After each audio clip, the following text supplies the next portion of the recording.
Mais le casse du siècle. En 2008, des centaines de millions d'euros ont été volés dans les caisses de l'État. Cette escroquerie vertigineuse, qui a profité d'une faille dans le système du marché des quotas carbone, a été conçue dans le milieu bellevillois des Juifs tunisiens.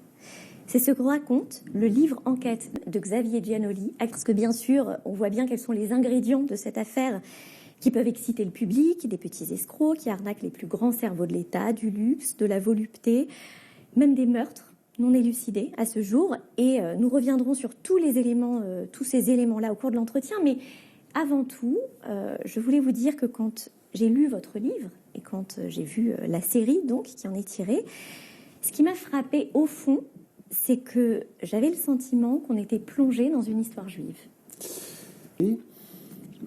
Une histoire juive, c'est une histoire dont le ressort est absolument communautaire. Vous l'avez dit en introduction, partie née sur les trottoirs de Belleville, de gens et notamment d'un duo d'amis, mais qui ont aussi des liens de sang par capillarité familiale. J'ai nommé Sami Souied d'un côté et de l'autre quelqu'un qui est devenu un peu le personnage de lui-même à force d'être médiatisé, qui s'appelle Marco Mouli, qui est une escroquerie à la TVA, qui est une escroquerie qui existe depuis que la TVA existe dans les années 50. Alors expliquez-nous un petit peu. Mais ne le rendent pas à l'État.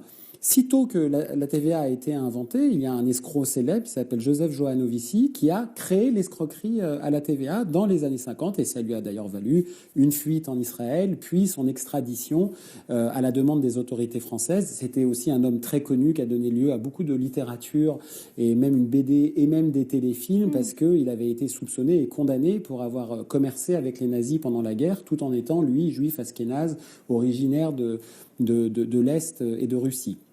Personnage assez fascinant. Et depuis qu'elle existe, depuis des décennies, elle a été appliquée à tous les marchés émergents. Voilà, le jean, la téléphonie, le panneau photovoltaïque, il y en a même eu sur le beurre, etc. Et ça a toujours apporté un peu d'argent, parfois beaucoup d'argent.